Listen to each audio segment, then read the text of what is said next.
Hey guys, it's Tom with Tuesday's Taste Buds.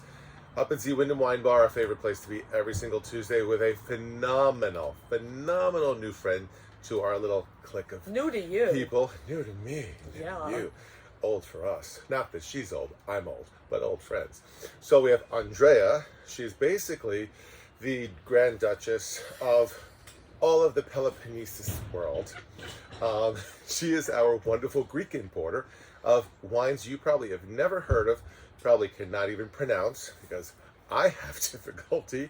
And she's brought along some really beautiful olive oils too. So, Andrea, what did you bring for us this week? Oh, today we're going to take a tour of Cyprus and Greece. So now, in relativity, for people that don't know geography, assuming some of you guys might know where this is, somewhere out on the other side of the world, where are Cyprus and Greece relative to one another, and why are their wines so, vastly different? Yeah. So let's start in Cyprus. Cyprus is actually closer to the Middle East. It's 90 nautical miles off the coast of Lebanon. Okay. So even though it's super far south, the island looks like a stingray and was formed as a result of the merger of the two tectonic plates, the European and the Eurasian. So when it went like this... I'm technically not Asian. Oh, I'm sorry. I thought you were Asian. Anyway, gotcha. You're a tectonic plate, my dear. Are you that old? Well, I mean, I have a plate. Your name Andrea. So when the plates merged, you ended up with a spine in the middle of the island, and that's like the Troodos mountain range. So these vineyards are super high altitude, over 3,000 feet above sea level. Wow. Volcanic soil, and phylloxera never hit the island. So we're talking about a uniquely Cypriot grape that never left. So if your customers enjoy trying unicorn wines, this would be the unicorn to try. And this is called? Xeni Steri. Xeni Steri. Yes. Okay.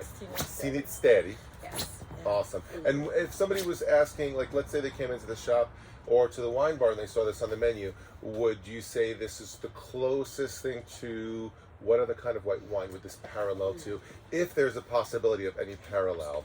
The closest possible, maybe. I think Albarino might be in terms of the zippy lemon citrus flavor profile, but I'm going to leave that to our resident sommelier of the group to perhaps give us some more. I would say the average person ordering wines like this here are either of Greek descent, have been to whatever region, especially when we have a wine from Santorini.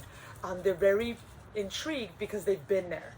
And even though it's completely different, probably what's imported here than what they're served over there, they're excited about it. They've been to that place, especially really fun rosés. And for anyone that's into the more natural wine movement, Greece is leading the way in biodynamic and natural wine. That's awesome. That's Because great to know. they grow grapes that no one else in the world can grow. So they have this upper hand just in really never having to rival with, today we tasted a Gruner Veltliner from California. Right. That's odd for Gruner Veltliner. So it's really fun that not many people can do what they do. I think someone in Australia tried to grow Acertico and they're like, yeah, stop.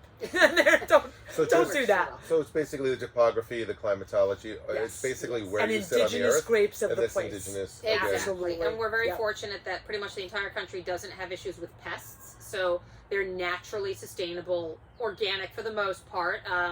It's excellent. But we were very fortunate that also irrigation is not allowed in Greece. Only after the first 2 years that a vine is planted, and then after that you can't water it. So these are drought-resistant grapes and the vines, so you get lower alcohol, higher acid, and they're great food wines as well. Yes, they are. So when you're at the wine bar, when you're at home and you're having some food, these are great because you have high acid, lower alcohol, not like saying 10%, but they're not 15% and above ABV, and they really pair well with food. Gotcha. So there's an Esteri. Oh, we're going to try that one first? Yes, we are. So I'd love to try that just to see what in Have my you ever mind. carried this? I do have these in my store, and Yes. Andrea's gone over these things, but everything, literally, I always say it's Greek to me. You know the old saying, that it's was Greek the wine to me. school. That's right. We all had a Greek So- wine passport. I'd like to say cheers to you guys and thank you for We say coming on. yamas. Yamas. Yamas. Yeah. Yamas, not like a llama. Yeah. So here we get really nice lemon citrus zest.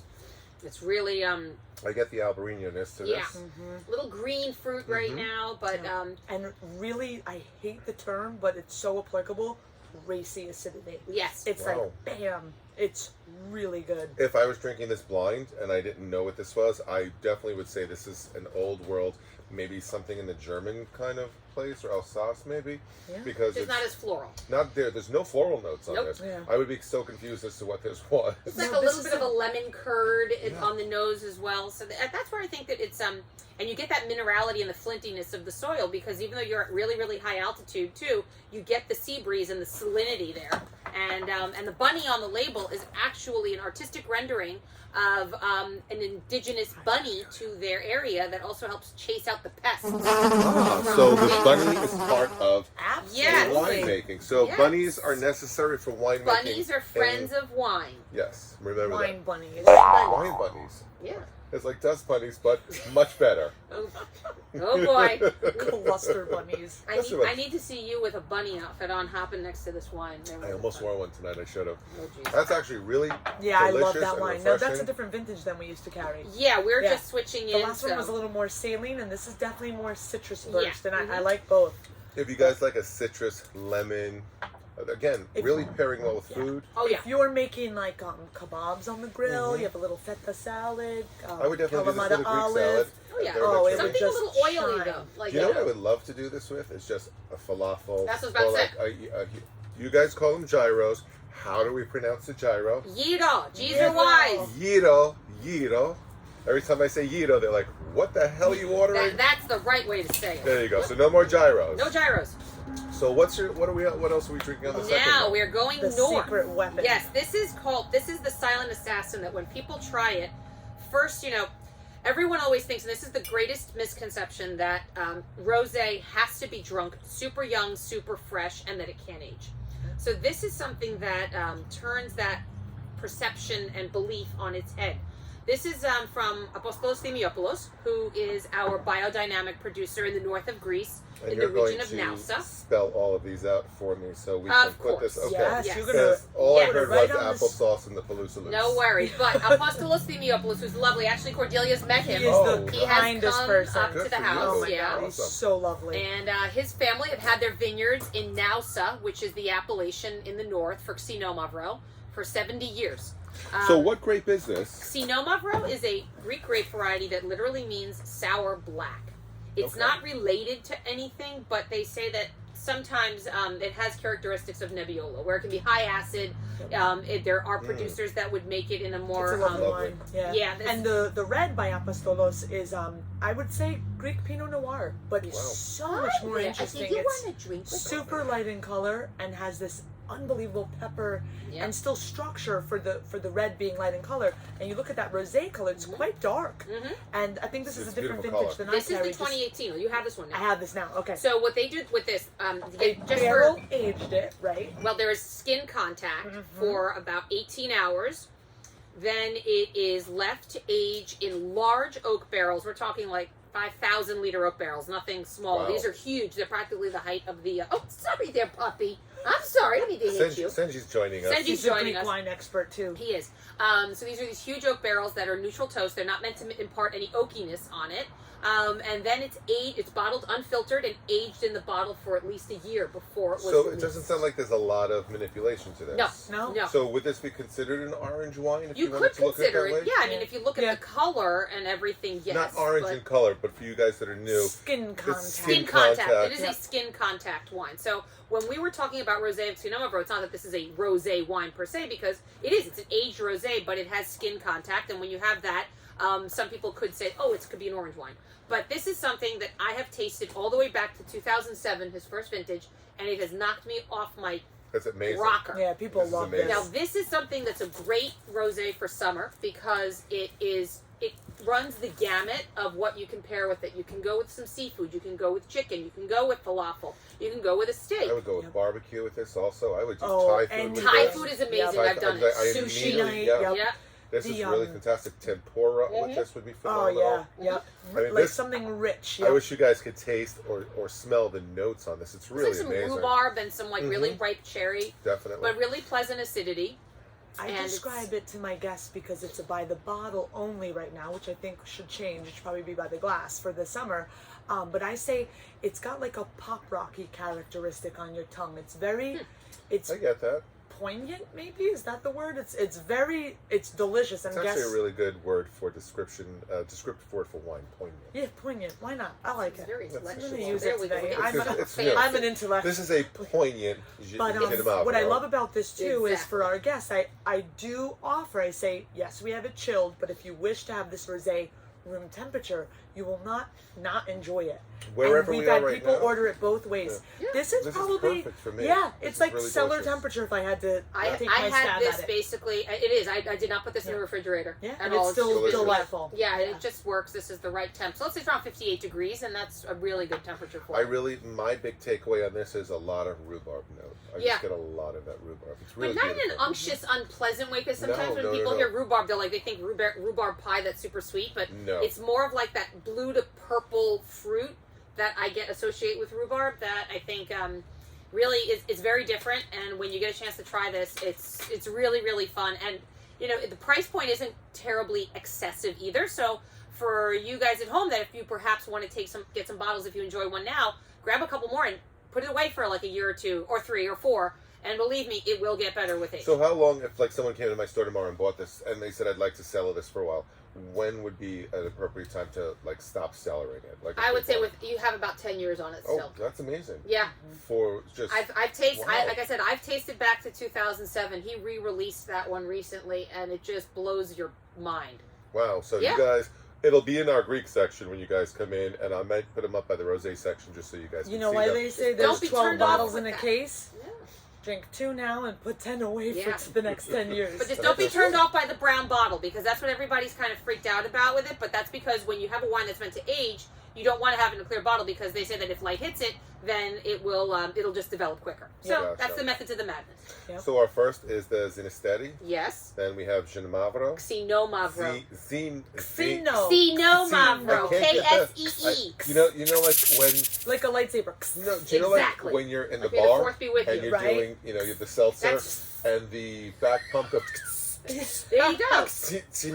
I can't say it. Have a few more glasses, and then Xenomavro. you'll have it, and then you'll be fine. So we're going on now. Yes, too. now we're going all the way as far north and east in Greece as you can before you hit both the Color. Turkish and the Bulgarian Wow, borders. look at the color there. Yeah, this is called Limnio. Ooh, that's got Limnio a is nose a on it. super crazy grape, but it is a grape variety that is known to have been referenced in the writings of Homer. It's originally from an island in the East Aegean called Limnos. And this is a grape variety that has it's very cool. The nose is intense. Yeah, it's Yeah. feel like we've and I done this opened at this one as a matter of fact yesterday, and it opened up this Yeah. long. This is a bit of a beast. So this winery, Anatolikos, is relatively young. They've been around since 2005. It's owned by 2 brothers. All of their vineyards are organic, and we are in the process of recertifying all of their labels now for vegan as well. So in future vintages, you will see the vegan stamp on the back labels.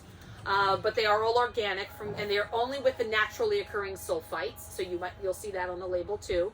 So Limnio is a weird grape because in Greece, many people didn't understand it. So they kind of just used it in lieu of a Cab Franc a lot of times in a blend. Because they didn't understand in lean vintages, it would be very grassy. The nose is so completely different than the palate. Yeah. On the nose, I'd be like, it's a funky Bordeaux. I would have thought this was a Cab Franc on the nose. Mm-hmm. It's also got some high heat on here. It's 14.5. And I see on the back it says indigenous yeast. Yes, they're only using the naturally occurring yeast. So everything Okay. from them, I have to say, for being open yesterday, it's still pretty tight. I love it. think it actually needs another It 2 needs days to open. breathe, yeah. This is a really Woo! big, Delicious, though. intense Yeah, this needs red. It's something. beautiful. I want lamb. I'm getting right so now. much Yeah. green pepper on this. And it's still very literally very the whole young. rind of a green Yeah. pepper. But you also That's get what some I know. salinity. What's really interesting about this part of I was Greece going is to ask, that is this grown coastally? it's about a mile inland from the sea, but you're also where the mountains begin, and on the other side of the mountains is Bulgaria. This is an area that there was a volcano millions of years ago that imploded, so their subsoil is volcanic. Okay. Very cool. So you get Wow, that this some of that is really salinity from there. intensely delicious. Yeah, this is something you can keep open all of these for a couple days. Maybe not the Xeni Seri, but these 2 you could definitely let them open and evolve and see what you think because they're super fun. Now, are all of these grapes are basically indigenous to the Greek region? Cyprus and Greece. Okay, so and these have not been you don't date back, where some have been here or some have been there. We're and one they of the floated birthplaces of the world of wine, my darlings. You're so the birthplace of almost everything I at this know. point. Yes. Oh, But no, literature, these theater. grapes never left. I mean, people now, because of climate change, are starting to experiment, especially at UC Davis, to see, because these grapes are drought resistant, especially in Greece, because we don't get a lot of rain. They, they're playing with them, but they're just not yielding the same results. So these are uniquely Greek and Cypriot. I'm gonna revisit. This is an amazing one. Yeah, it's This is it's super delightful. stunning. super Yeah. fun. Do you And I have think this at the it's- wine bar? We do not. No, we've done This is Linneo. amazing. And not this vintage, as a matter of Right, fact. but I'm not even sure that maker. I have to look back at my notes. We've definitely done this grape once. I know we did. We did the Enops, the Lignona, the dots. Yes. Yeah, there you go. different Yes. beast altogether. Yeah. Oh, that's a different grape. That's not Lignio. That's Lignona. That's another grape. Oh yes, that's Yeah. what I'm seeing. Yeah, that's the one from Yes, It's all Thessaly. Greek to me. it really is. You got to go into the shop, and you have to come to the wine bar, because we have so many fun options for you that We if just you had really a want to ton learn of new stuff coming Yeah. from Andrea. We have some Moscafilero.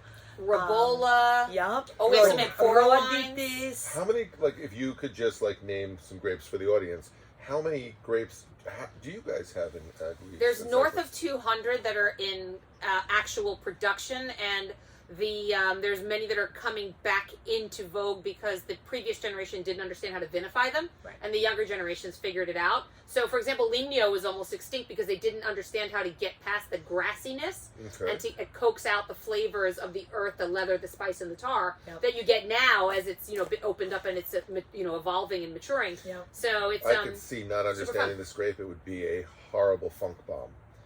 Yeah. Understanding the Like nuances, barnyard. you can, Yep. Yeah. you can. There are such beautiful notes on Yeah. this. Bordeaux drinkers, I think you guys should try this. Yeah. Big Rioja drinkers, I really think you That should little rusty old explore. nail that Yeah. Nebbiolos get. I was gonna Yeah, say, it's yeah, really Nebbiolo, quite this wonderful. is- Yep. Explore, guys. So if you're the big Italian, French, Spanish drinkers, this is a really fun new place to go. And definitely don't drink it all in the first sitting. Open it, take a little sip, go back to it again in a little bit. Like I said, I've had these open since yesterday, and they're just starting to open up. And I always find that because we have the blessing of the curse that we move through our vintages very quickly because these are not big wineries, that we should probably be drinking wine that's older. It would probably be even better now, but we just don't have enough. And being Greeks, you can't help it. You got to drink it now. Hey, when Why people wait? people like something, they drink it. I can't help they can't help themselves, so it's not my fault. If anyone's looking for a good book about the birthplace of wine, which is Greece and Lebanon and all that ancient area, and who am I missing there? Cyprus too. This is where the Cyprus. Templars came Cyprus. through. Yeah. Bulgaria's There's a got some great lovely wines Yes. also. Yeah, Bulgaria, Uncorking the Past. Excellent book. You can buy it at Briars and Brambles. Patrick E. McGovern, and it's all about the wealthier you were, the more wine they buried you with when you were dead. Wow. Yeah, because they wanted you to have wine in the afterlife. Pretty cool. Did anyone dig them up and find that it's cellared well? Well, what they Actually, found was did the they find resins I- from I- the Did they put them in trees. amphora? Yes. Okay. Amphora, There yeah. So was we have as a- some yeah. amphora aged wine coming in, and real amphora aged wine, because Andrea said that there's some kind of it's aged in an amphora, but That's just they're some- glass that's just a lined. Some of trigger them, thing. so it's like just this is special. Hers are really special, And as a matter they're of fact, really aged in clay. where this winery is in their museum of wine, because their wines date back to antiquities, they actually found a nobleman that was buried in a broken amphora that they could have used for wine. And Wow. it was like a petrified person of Pompeii was in a Wow. yeah, and What it's, a great, that would be a great yeah. petrified person. Exactly. Of So if you go to if you go to Aqueduct It's a Santi, series. go to the museum and go check out the petrified guy in Santi in an amphora. He was pickled well. Yeah. I love it. No, Yeah. it's really fun. You learn so much about history when you decide to read about wine, and it's really, really fun. I have to You'll say, uncork these, a lot. yeah, I love that. It sounds like a great read. This is just amazing because this is the tip of the iceberg Yeah. for Greece. Mm-hmm. Yeah, I've we gotta learn represent how to over pronounce a things. dozen wineries, and we have almost over 200 wines. And They should follow you on Instagram. you should follow us Yep. on What is your Instagram. hashtag on Instagram? Athenaeum Porters, super easy. We'll list all those for you Yeah. guys. Also, a lot of you guys who are watching from the city down in Long Island, and around the tri-states and stuff like that. Some friends in Denver. We've got actually a couple of people over in Ireland and Australia watching us. Super. So we'll list like the names of the wines and so forth for importers and things like that. Seek them out. But these are really phenomenal. So this, I'm going to say, really Albarino-like. So if somebody's coming into the store, get a play on that if you're really not sure. This is just its own beautiful, wonderful It's just sexy. creation. It's sexy. Sexiness in a bottle, wearing a couple of, pair of stilettos. Yeah, and if you can't find it, you can borrow one of mine. Not just one. I mean, one of the pairs. Not the broken one from Halloween, Not right? the broken. No. That's a whole story. We broke my heels here. We duct taped it back on. It's fine. But this Limnio, wow. Yeah. To me, this is Yeah. so exciting. For This is big like Italian, summer barbecue French. wine. Yeah, and a little chill on it. Yep. It's got a little bit of a chill now because we're under the tent, thankfully. But it's cold. breeze. It's May in the Catskills. It may rain, it may snow, it may be nice. Yeah. You never know. You never know. It's cold today. So- it may chilly. be cold. It's a little chilly. So another fun Tuesday with awesome guests. I'm so glad, Andrea, you were able to come. My pleasure. Thank you for the explanation. We hope to have you back with Always. some new, obscure, interesting, climate-changing. You want some unicorns, baby? I'll give you unicorns. We would like And the unicorns Greek, with the stilettos. Greek grape unicorns with lesson. stilettos that Unicorns are with wearing stilettos. a Greek cape. I can get you The one of those. emphasis It on sounds the like a Greek party. word comes at the end.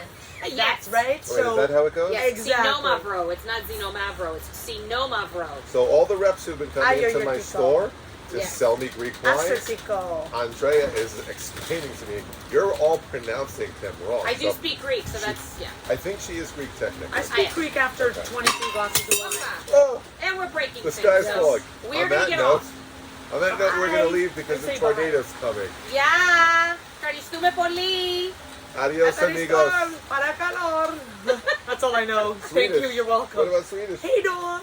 Hey, dog. Hey, dog. Was that like Hodidor from Third Game of Thrones? Yes. Hodidor. We'll see you next Tuesday at Tuesday with Taste Time. Top Times His Buds. I can't even say that because that's Greek.